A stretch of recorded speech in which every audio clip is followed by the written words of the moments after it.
Welcome back नाजरीन। उस्मान साहब, आपसे मेरा वही सवाल है कि जो मेड इन पाकिस्तान है और ओरिजिनल इक्विपमेंट मैन्युफैक्चरिंग है, इस हवाले से यहाँ जगह जगह पर लाहौर में ये इंजीनियरिंग वर्क्स होती थी, वर्कशॉप्स होती थी और जगह जगह पर मुख्तलिफ टूल्स तैयार करने के जो है ना वो कारखाने होते थे। अब क्या हुआ, कहाँ चले गई ये सब चीज़ें? हम सारा कुछ ही बाहर से इंपोर्ट करने लगे हैं। कुछ इसके बारे में बताइएगा। जी डॉक्टर साहब, आपने बड़ा वैलिड सवाल किया। मेड इन पाकिस्तान, डॉक्टर साहब आपने देखा कि पाकिस्तान की जो इंडस्ट्री है पिछली 2 दहाइयों में मशीनरी के लिहाज से बहुत ज़्यादा पाकिस्तान के अंदर मशीनरी आई। लोगों ने इंडस्ट्री लगाने की कोशिश भी की और लोगों को उस तरह का साजगार माहौल नहीं मिल सका, लेकिन फिर भी अल्हम्दुलिल्लाह जो इंडस्ट्री चल रही है वो अपनी हिम्मत पे चल रही है। और वो मैं उन लोगों को सलाम पेश करता हूँ कि अभी इतने मुश्किल हालात के बावजूद, महकमों के इतने जालमाना रवैये के बावजूद कि पाकिस्तान के अंदर वो लोग जो इंडस्ट्री चला रहे हैं।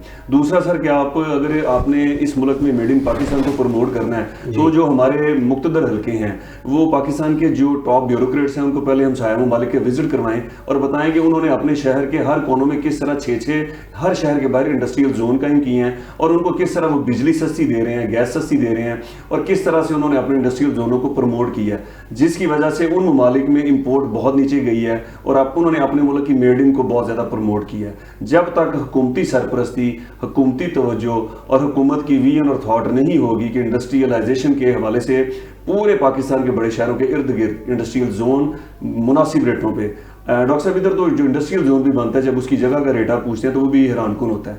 तो मैं समझता हूँ गवर्नमेंट की तरफ से कोई कंक्रीट पॉलिसी नहीं, जिसकी वजह से आज तक हम इसी तरह की छोटी मोटी पॉलिसी और डंग टपो पॉलिसी के तहत चल रहे हैं। ना जो लोग इस मुल्क में चीज़ें बना रहे हैं, पूरी दुनिया लेज़र और टेक्नोलॉजी, अगली टेक्नोलॉजी के दौर में चलेगी और पाकिस्तान को, थर्ड वर्ल्ड को वो अपनी मशीनें वापस भेजते हैं और जिसकी वजह से, क्योंकि इधर लेबर सस्ती है, चीज़ें सस्ती हैं, लेबर सस्ती की होने की वजह से ही आज तक मैं समझूँ जो इंडस्ट्री सर्वाइव कर रही है। लेकिन उसके ऊपर भी इतनी ज़्यादा मुश्किलात हैं कि मैं समझता हूँ कि गवर्नमेंट का कोई भी ध्यान और तवज्जो नहीं कि इनकी मुश्किलात को फेडरेशन की तरफ से या चैम्बर की तरफ से जो तजावीज़ आती हैं उन पर कम अज़ कम अमल करके इसको हल करें। चलिए, उजरत के हवाले से भी आप सवाल करेंगे। उमैर साहब, ये बताइएगा कि जो आपने अभी तक अपनी टेक्नोलॉजी के बारे में बताया है तो मुफीद ये बड़ी, लेकिन ये कितनी महंगी है या कितनी सस्ती साबित हो सकती है, इसके बारे में भी कुछ रोशनी डालें इस पर। अच्छा, हम उसको रोशनी डालते हैं और उसको रोशनी करके हमने इसको शुरू किया है पाकिस्तान के लिए। स्पेशली हम अपना सिस्टम वहाँ शामिल करते हैं ताकि हम उसको पाकिस्तानी मार्केट के आपको सस्ते से सस्ता इंस्टॉल कर सकें। तो इसके अंदर जो फीचर्स हम दे रहे हैं जो हाईली यूरोपियन बेस्ड फीचर्स उसमें कर सके और हम उस टेक्नोलॉजी को पाकिस्तान में इंट्रोड्यूस करके पाकिस्तान के नौजवानों को भी इसमें हुनरमंद करेंगे ताकि वो इलेक्ट्रॉनिक्स की मार्केट में और इलेक्ट्रिकल मार्केट में और मैकेनिकल कंपोनेंट्स में रिसर्च में डेवलपमेंट कर सकें और इसको हम इंडस्ट्री के लिए जितना आसान से आसान कर सके। क्योंकि इसमें तो अभी टेक्नोलॉजीज पाकिस्तान में लगी हुई है तो तमाम इंडस्ट्री को मुख्तलिफ स्टाफ हायर करना पड़ता है, उसकी बहुत ज्यादा चली जाती है। तो ये हमारा जो सिस्टम है वो ऑटोमेटिक है, जिसमें आपको कोई भी स्टाफ रखने की जरूरत नहीं है। एक वेब एप्लीकेशन है, उसमें आप उसको रन कर सकते हैं और इजी टू इंस्टॉल है और इजी टू प्रोसेस है। तो उसके बहुत ही आसान कोई आपकी आफ्टर सेल सर्विस भी होती है आपकी इंडस्ट्री के लिए, ताकि इंडस्ट्री को एक कैपिटल इंफ्रास्ट्रक्चर ना लगाना पड़े और ताकि वो इजी इंस्टॉलमेंट पे भी पे कर सकें। नहीं, इंस्टॉलमेंट के बाद भी आपकी कोई आफ्टर सेल सर्विस होती है? जी जी, हमारी 100% सेल सर्विसेज है। पहले तो हमारा जो गारंटी पीरियड है, गारंटी है 3 ईयर एक प्लांट की। 3 साल में कोई भी प्रोसेस होगा उस पर हमारी कंपनी कोई भी चार्ज नहीं करेगी और जो भी पार्ट की सर्विस है रियली अवेलेबल है। ठीक है, ठीक है, हमारे साथ रहिएगा। खटक साहब, ये बताएं कि उजरत का निज़ाम देखें, हम दुनिया की नकल तो करना चाहते हैं लेकिन उजरत के मामले में नहीं करना चाहते।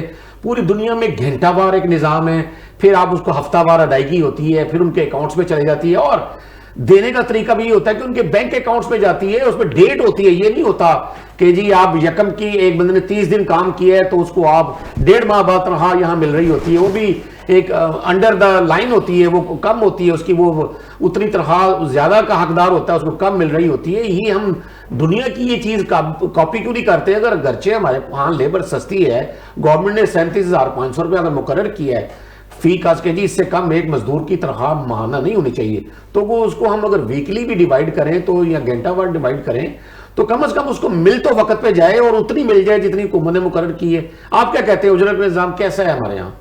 अच्छा, मेरा ख्याल है कि जो उजरत का निज़ाम है पाकिस्तान में या पूरी दुनिया में कहीं पे भी हो, ये कहीं ना कहीं फ्लॉज होंगे, प्रॉब्लम भी होंगी, लेकिन ये इन लार्ज स्केल में ख़राब नहीं हो सकता ना है।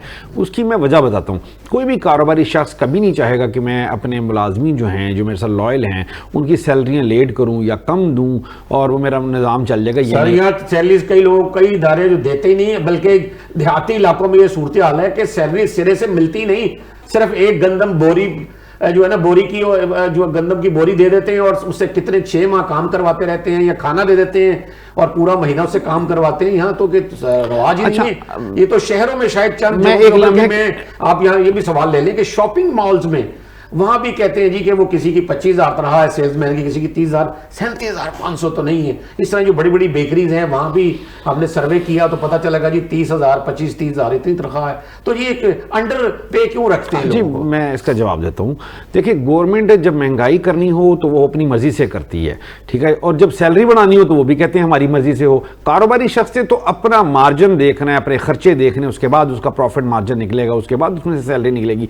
मगर गवर्नमेंट क्या करती है, जो चाहे बिजली के बिल हों, गैस के बिल हों और बहुत सारे महकमों की जो फीसें हैं वो हों, और वो जब मर्जी बढ़ा दे, जितनी मर्जी बढ़ा दें, और अब साल बाद अनाउंस कर देंगे जी अब वेजेस ये नहीं, अब ये हो गई है। अच्छा, लेकिन जो आपने कहा कि गंदम से काम किया जाता है, मैं ये समझता हूँ कि ये बात भी बिल्कुल ऐसी नहीं है। हमारे पास आधी बातें पहुँचती हैं, आधी बातें नहीं पहुँचती। वहाँ पे भी पहले से लोन ले लिया जाता है, फिर उस लोन को उतारने के लिए एक मुनासिब उनकी मजदूरी है, कितने इतने महीने वो मजदूरी करेगा ताकि उसका जो लोन है वो क्लियर हो। वहाँ पे गाँव का माहौल ऐसी होता है, वहाँ बच्चों की शादी या और कोई घर वगैरह तैयार करने हो तो ऐसे ही होता है। एक बात। दूसरी बात ये कि ये ओपन मार्केट है, सप्लाई और डिमांड का फार्मूला होता है। कोई एक बच्चा मेरे पास अगर 37,500 रुपये मेरे पास जॉब पे ले रहा है, और अगर उसको दूसरी जगह 40,000 या 50,000 रुपये ऑफर होती है, वो वहाँ जाएगा, वो मेरे पास काम नहीं करेगा। इसी तरह चाहे वो 25,000 रुपये किसी एक जगह पे काम कर रहा है, अगर उसको दूसरी जगह अच्छी जगह मिल रही है, वहाँ पर उसको सैलरी ज़्यादा मिल रही है, कौन वहाँ पर काम करेगा?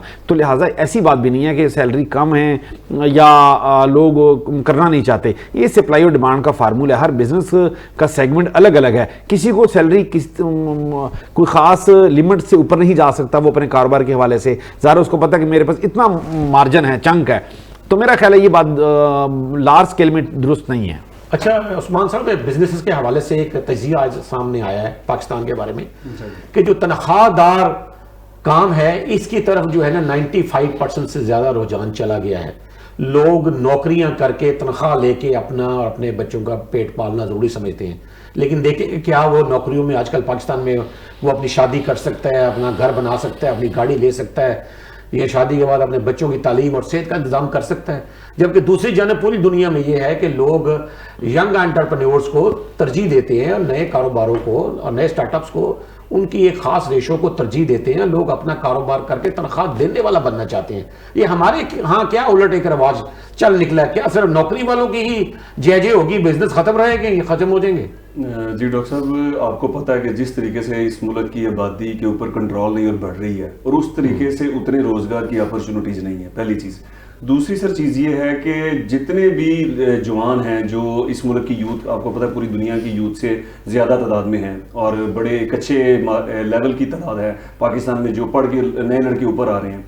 स्वाय आईटी के अलावा उनके पास मेरे ख्याल में रोज़गार के लिए जाने के लिए एक ऑप्शन ही नहीं है। बहुत ज़्यादा जो 70% लोग हैं वो आईटी के अंदर जा रहे हैं तो खप रहे हैं, क्योंकि आईटी का जो हमारा लेबर है वो पूरी दुनिया से सस्ती है। और उसके ऊपर भी जो पिछले दिनों फाइबर ऑप्टिक की और दूसरी कदगन लगी हैं, उसके बाद वो सेक्टर भी बड़ा डैमेज हुआ है। तो मैं समझता हूँ कि जो शरीयत का भी हुक्म है कि पसीना खुश्क होने से पहले उसकी उजरत दी जाए, और जिस तरह पूरी मॉडर्न दुनिया में घंटों के हिसाब से और हफ्तावार उजरत दी जाती है, अगर ये निज़ाम पाकिस्तान के अंदर भी राइज हो तो मैं समझता हूँ लोगों का लिविंग स्टैंडर्ड बेहतर होगा।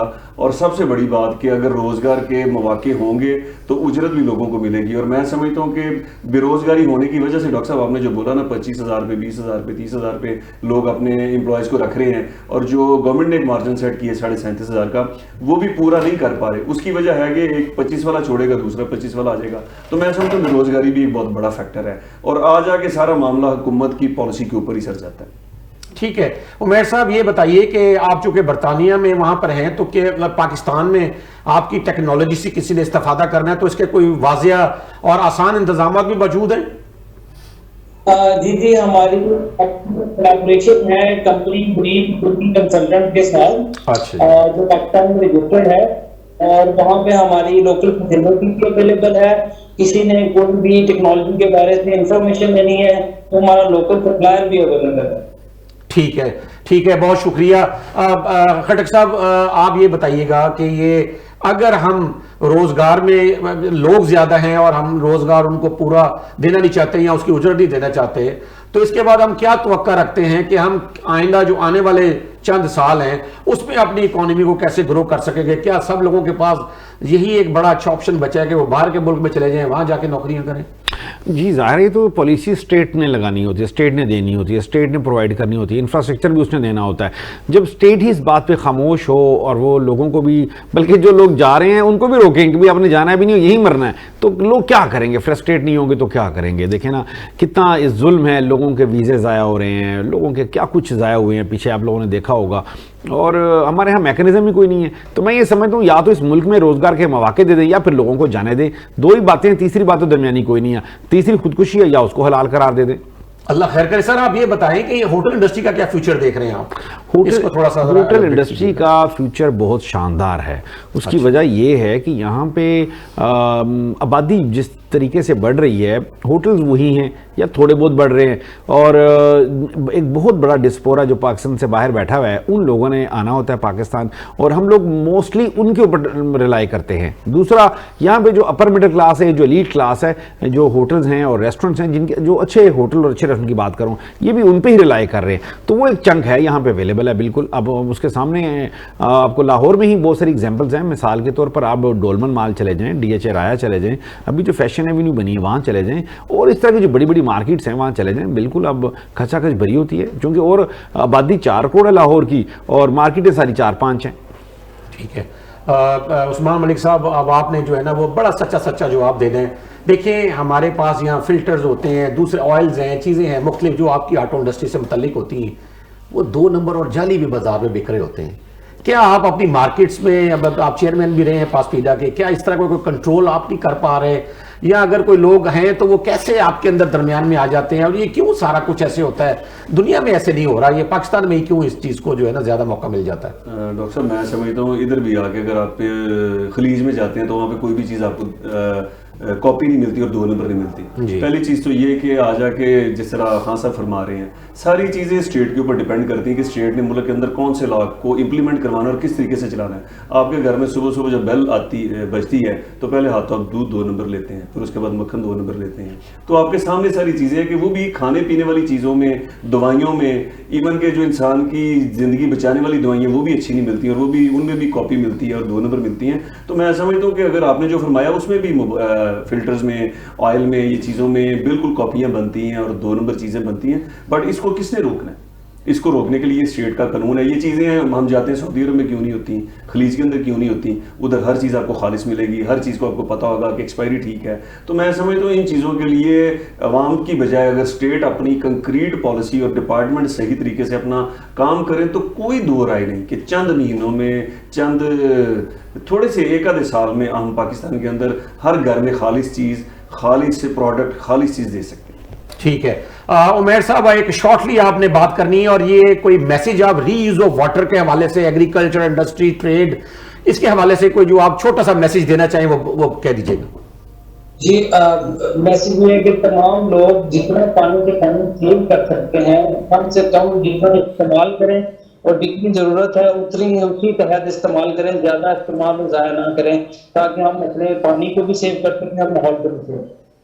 ठीक है नाजरीन, आपने हमारे शुरका की आरा सुनी, बहुत अच्छी तजावीज़ दी गई, बहुत अच्छे नकात भी पेश किए गए। ज़रूरत इस अमर की है कि ये जो प्रॉब्लम्स स्क्रीन के ज़रिए अरबाब इख्तियार और इक़्तिदार तक पहुँच रहे हैं, इनका हल भी पेश किया जा रहा है। अब इन पर अमल दरामद करना इनकी ज़िम्मेदारी है। तो ये कब होगा और कब हम पाकिस्तान में ज़रिया मुआश पाकिस्तान में आसान कारोबार, ईज़ ऑफ डूइंग बिजनेसेस और उजरत का बेहतरीन निज़ाम देख सकेंगे। ये हम सब इसके मुतमन्नी हैं। हुकूमत भी यही दावा करती है कि वो पाकिस्तान की तरक्की चाहती है और बरामदात में इजाफा चाहती है। तो अगर बरामदात में इजाफा करना है तो कुछ बनाएं तो सही ना पहले, और बनाने के लिए आपको यहाँ मैन्युफैक्चरिंग का माहौल बनाना पड़ेगा। जो बिजनेस कम्युनिटी आपको कह रही है कि हम हमारे साथ बैठकर हमारे मसाइल सुने जाएं और उनका हल दो तरफा रजामंदी से कर लिया जाए, तो इसमें तो कोई हरज नहीं है। मैं समझता हूँ कि पाकिस्तान का मुस्तकबिल कुछ भी कह लें बहुत रोशन है। पाकिस्तानी ज़बरदस्त कौम है और इंशाअल्लाह ताला जहाँ भी जाते हैं ये अपना नाम का लोहा मनवाते हैं। इसी तरह पाकिस्तान के अंदर रह कर भी एक दिन पाकिस्तान के नाम का लोहा मनवाएंगे। अपना और अपने अहले खाना का ख्याल रखिएगा। अल्लाह हाफिज़।